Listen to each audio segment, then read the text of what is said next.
Quem não nasceu na igreja? Quem não nasceu na igreja? Levanta a mão. Tem um que nasceu no hospital. Já ouviu? Eu nasci no hospital. Eu nasci na maternidade. Né? Quem não teve berço cristão, então? Quem não teve berço cristão? Quem teve berço cristão, bem-aventurado é. Mas eu quero contar um pouco da história na minha perspectiva bíblica. Quando não crente. Porque quando você não entende da Bíblia, ou você nunca chegou perto de Jesus, você não entende as coisas. E algumas coisas não fazem sentido para nós. E até um pouco confuso. Um pouco confuso. Mas eu vou contar um pouco da trajetória, do meu entendimento bíblico no começo da conversão. Que era assim, você tem que ler a Bíblia. Falei, então eu vou ler a Bíblia. Peguei a Bíblia e fui ler a Bíblia. Aí começa, Deus cria tudo bonito, diz que é bom. Aí, isso aqui tá legal. Cria o homem, sua imagem, glória, é nóis. Glória. Aí, cria a mulher, ficou bom. Mas aí depois, uma tal de serpente que fala. A serpente falou com a mulher. Come do fruto, come do fruto. Ela comeu, o pecado entrou. Pecado entrou, comeu, pecado entrou. Ele só queria saber ser igual a Deus. E entender como Deus entende. Mas tudo bem. Era o que Deus pediu para não fazer, ele fez. Ok, pecou. Continuamos a ler. Aí você começa a ler. Aí você começa a entender que o tema desse culto chama Justa Injustiça. Porque quem pecou foi sempre o homem. Desde a história que eu fui lendo sempre o homem que pecava, o homem que fazia guerra, o homem que fazia tudo errado. E quem sofria eram os animais, que não tinham nada a ver com a história. E eu falava, isso é injusto. Você imagina, eu pequei, aí agora eu vou pegar e vou transferir o meu pecado para o bichinho, ponho a minha mão na cabeça do bichinho e corto a garganta dele. Ele sangra até a morte e eu estou puro. Fácil? Sempre foi fácil para nós. Sempre foi fácil para o ser humano viver de forma desregrada, longe da vontade de Deus. Sabe por quê? Porque para nós sempre foi fácil. Pequei de novo, mais uma pombinha vai perder o pescoço. Tudo bem, enquanto não sou eu, tá ótimo. E você vai lendo a história, e o povo de Israel vai crescendo, e quando chega a festa da Páscoa, os historiadores dizem que quando você ia chegando perto da cidade, você já sentia cheiro do sangue.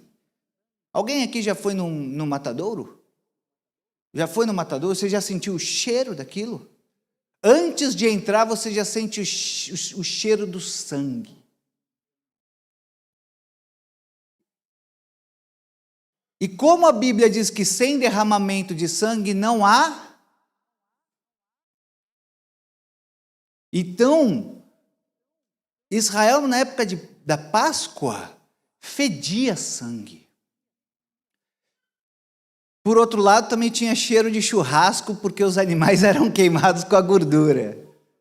Mas é verdade. E esse era o cheiro da cidade. Cheiro de sangue e de animal morto. Mas tudo bem. Nunca custou para nós. E aí você vai lendo a Bíblia, e você vai vendo que sempre vem profeta e diz, povo, não faz isso. O Senhor quer vos abençoar. Vivam da forma correta. E o povo faz o quê? Tudo errado. E tudo bem. É só mais um animalzinho que vai perder o pescoço. Não sou eu? Tá tudo bem. Essa era a minha interpretação da Bíblia quando eu li a primeira vez. Aí, Gente, a Bíblia é muito doida se você não tiver Espírito Santo. Nasce o filho da promessa. Abraão, velhinho, consegue ter um filho pela glória do Senhor. E o Senhor chega e diz assim, olha a minha cabeça de novo crente assim, vai e oferece o seu filho em sacrifício. E ele foi, e eu digo, meu Deus, que homem é esse? Que tem coragem de pegar o próprio filho, e o filho ainda assim, papai, temos lenha, temos fogo, mas cadê o cordeiro? Deus proverá, sabendo que o filho era que ia ser sacrificado. E ele obedeceu. E quando ele estava pronto para sacrificar o próprio filho, o Senhor para tudo e diz, olha, tem um cordeiro ali, mate-o. Mas o menino já estava todo amarradinho, todo ali no altar, olhando para o pai dizendo assim, eu achei que você me ama, eu achei que eu era a tua promessa, eu achei que eu era isso, e agora você vai me matar para o Senhor? Essa era meu entendimento da Bíblia quando eu estava lendo pela primeira vez. Isso não faz sentido nenhum. Você continua lendo a Bíblia. E aí você vai vendo que algumas coisas chamam a atenção até chegar em Jesus Cristo. E quando chega em Jesus Cristo, que a história muda. E é isso que incomodou todo mundo. Porque era o justo tomando o lugar do injusto pela última vez. Os bichos nunca mais sofreriam. Porque a partir de agora, nenhum bicho mais precisaria morrer pelo nosso pecado. Isso começou lá atrás. Aí eu fui ler a Bíblia com entendimento, depois de alguns anos. Aí fui para o seminário. No seminário a gente vai ler a Bíblia diferente, gente. Por isso que eu falo, se você ama a palavra e gosta de estudar, vá para o nosso curso bíblico. Faz diferença na sua vida. Sabe por quê? Porque quando Adão e Eva pecaram, eles nus, o que eles fizeram? Eles colocaram uma folhinha de parreira, de bananeira, não sei o que é. Eles botaram umas folhas para se cobrirem. O Senhor, olha, cadê Adão, cadê você? Ele escondido de Deus. Eu estou escondido de você, Deus, você não me vê, ó. Você não me vê. Aí o que o Senhor faz? O Senhor pega 2 animais, mata 2 animais, derrama o sangue desses 2 animais e pega a pele deles para cobri-los. E desde agora já está implícito que para cobrir o pecado do homem é necessário derramar sangue, e sangue é que paga o preço do pecado. E aí você vai entendendo que quando você vai lendo a Bíblia, para nós sempre foi fácil. Sempre foi fácil. Na época de Jesus, quando o primeiro ato de ira de Jesus, amor puro, o único ato que eu considero um ato de ira de Jesus, é quando ele chega no templo e os comerciantes estão vendendo pássaros, rolinhas para o sacrifício. E ele pega, faz uma corda e quebra tudo. Mas por que ele fez isso? Ele falou, olha, até o que eles deveriam fazer, que era cuidar o ano inteiro do próprio bichinho, para depois levar para o sacrifício, nem isso mais eles fazem. Eles vão e compram um bichinho na porta do templo e mandam matar. Porque você tinha que cuidar do seu bicho, você tinha que zelar por ele o ano todo para sacrificá-lo. Se você não tinha condição, aí sim você poderia comprar. Mas virou mercado, a fé virou mercado no tempo de Jesus também. E aí ele quebra tudo. E ele diz: não façam da casa do meu pai covil de salteadores. Porque o que é fácil, a gente consegue fazer ficar mais fácil ainda. Porque o que custa para nós? Moedas. Trocos. Apenas trocos. Mas, com esse entendimento, que sem derramamento de sangue, não tem como apagar, aniquilar o pecado, nós vamos ler agora a palavra em Hebreus, no capítulo 10, a partir do verso 11. Que o autor de Hebreus vai escrever exatamente sobre essa circunstância.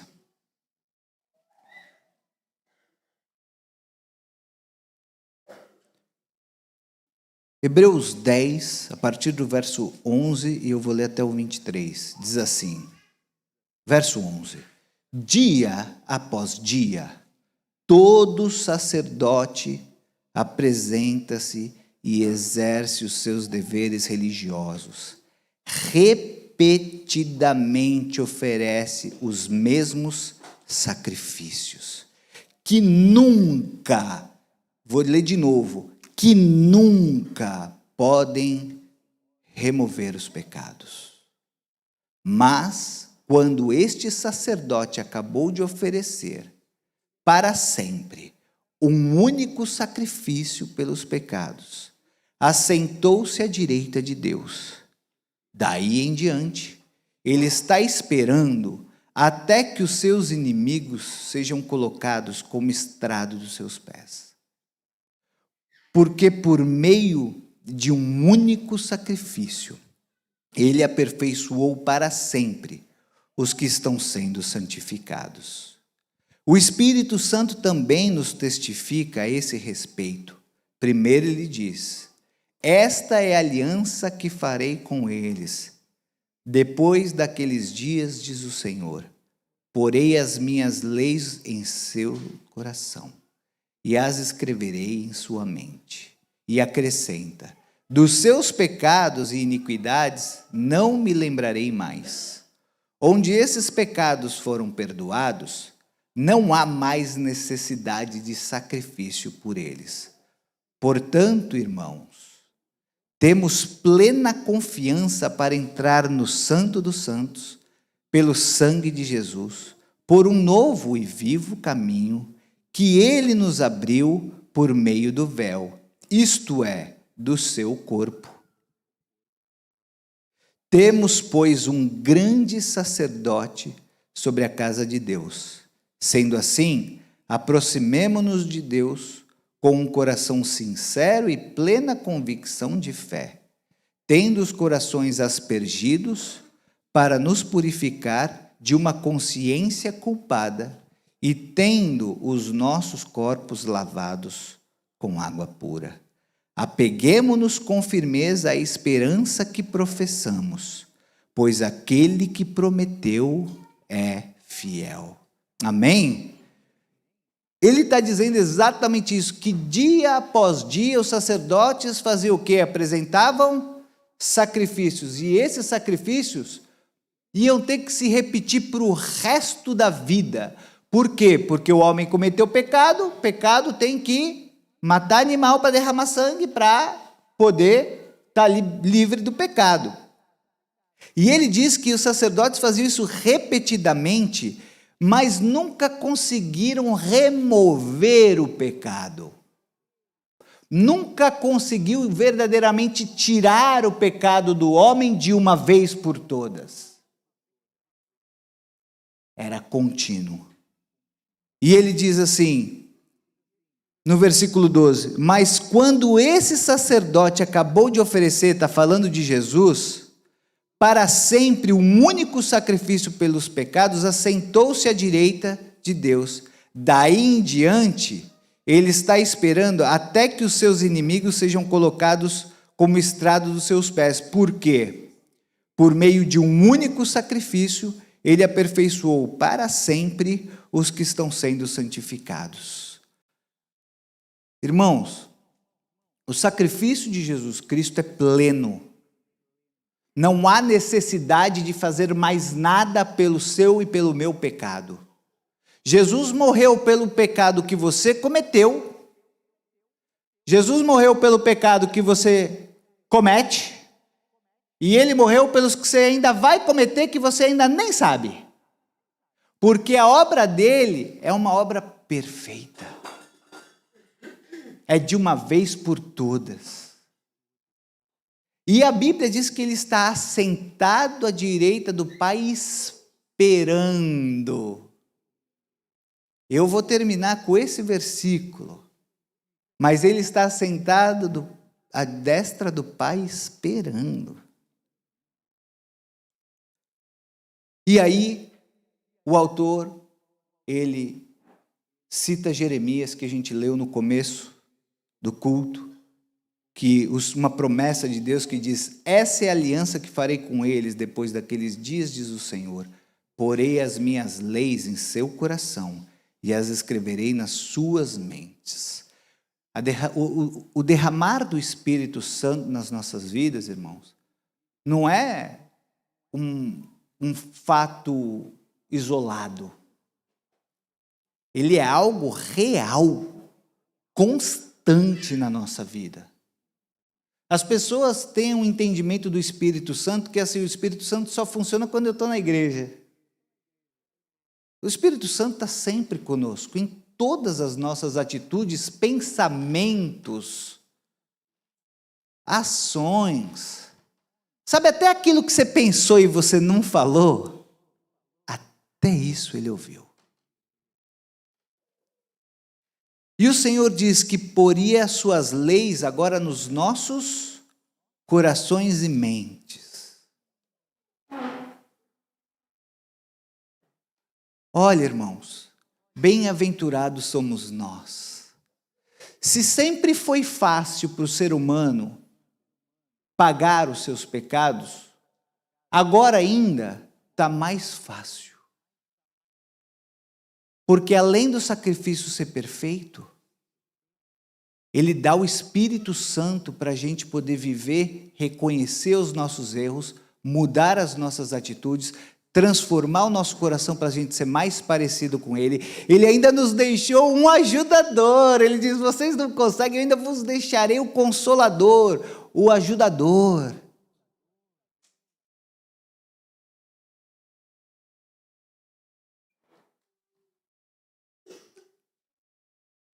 Salmo 119, 11.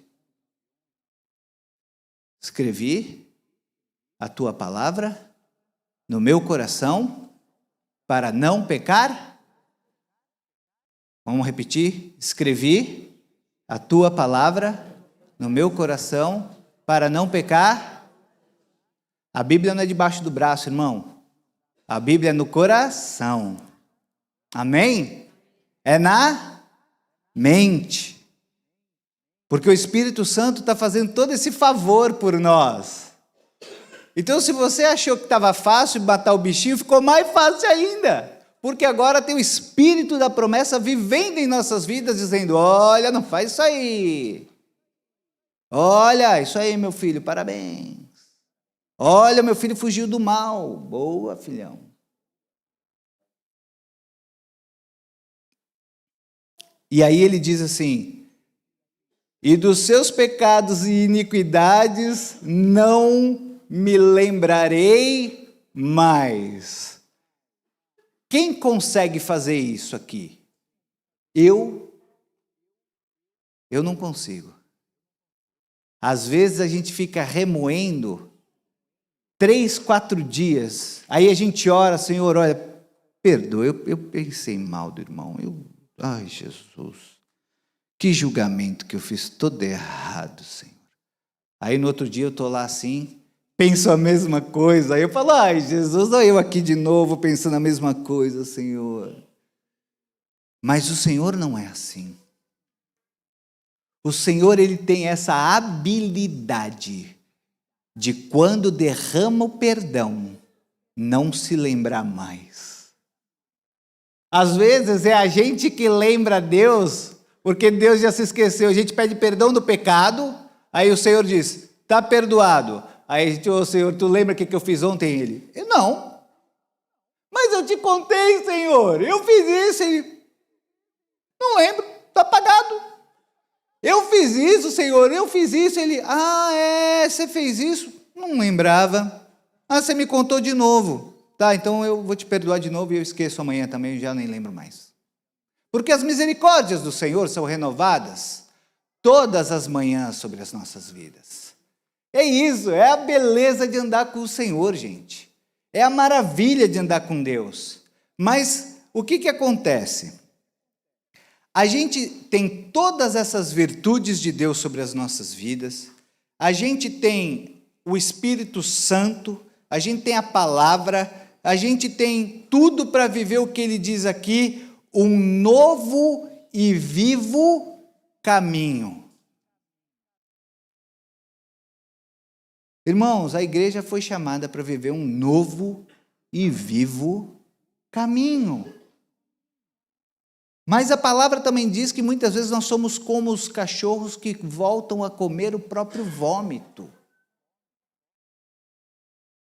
Impressionante a capacidade que a gente tem de estragar, às vezes, a obra de Deus na nossa vida. E é impressionante a capacidade de Deus de perdoar e botar a força dele para arrumar tudo. E quando eu olho isso, que a gente agora tem um sacerdote que fez tudo por nós, apagou toda a culpa, levou sobre ele tudo que a gente ia sofrer, que a gente não faz ideia, irmão, a gente não faz ideia. A gente canta uma música que eu gosto muito, que é assim, eu não consigo imaginar o preço que foi pago na cruz pelo meu pecado, eu não consigo compreender isso, nem eu nem você, irmão. Mas isso tudo para quê? Isso tudo é para um dia.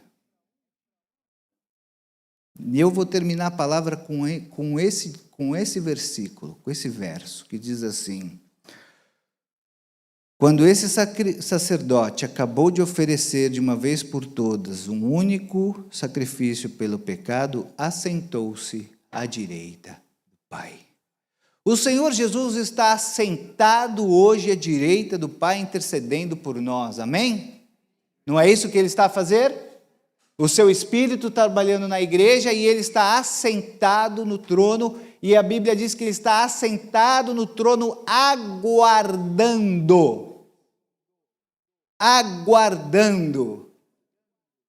Sabe, irmãos, o dia que Ele levantar do trono, vai ser o dia da nossa maior vergonha, mas vai ser o dia da nossa maior alegria em simultâneo. A gente vai, quando Ele levantar do trono, e Ele vier de novo, com aquela miríades de anjos, trombeta tocando, meu irmão, vai ser uma coisa tão linda, tão radiante, que a gente vai ficar com vergonha. Senhor, me perdoa, e Ele, filho, vem desfrutar do meu reino, vamos lá, meu filho, você está justificado, vamos, e a nossa vergonha vai ser transformada em júbilo, o choro vai ser transformado em alegria, e Ele só está esperando, irmãos, mas esse dia vai acontecer, e breve Ele vai voltar.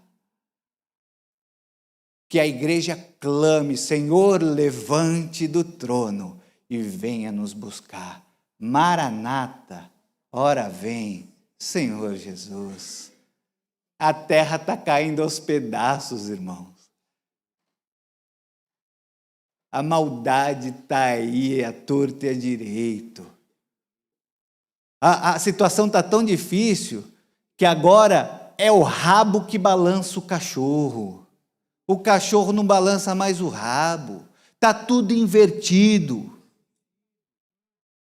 E nós perseveramos em uma vida justa e santa, para a glória de Deus. Porque nós sabemos que Ele é fiel e justo para cumprir isso em nossas vidas. Amém? Nós temos sim um sacerdote que fez tudo por nós. Nós temos sim o Espírito Santo da verdade que nos leva a caminhar com o Senhor Jesus. Nós temos sim os nossos pecados perdoados para a glória de Jesus. Nós temos sim tudo para viver um novo e vivo caminho. Então aproveita, meu irmão, aproveita todas as bênçãos que Deus derramou sobre a nossa vida e vamos viver um novo e vivo caminho. Sabe por quê? Porque todo mundo lá fora está preocupado com coisas desse mundo, mas nós não. Nós estamos preocupados com as coisas eternas. Então vamos espalhar essa boa notícia. Vamos falar do amor de Jesus. Quanta gente carregando um fardo pesado. E a gente está aqui. Mas o Senhor Jesus nos aliviou, sabe por quê? Porque foi assim que a gente foi feito para viver desde o começo. Sem peso, sem culpa. Mas com a boca cheia de gratidão por quem Ele é nas nossas vidas. Vamos orar? Pai, obrigado, Senhor, pelo Teu sacrifício.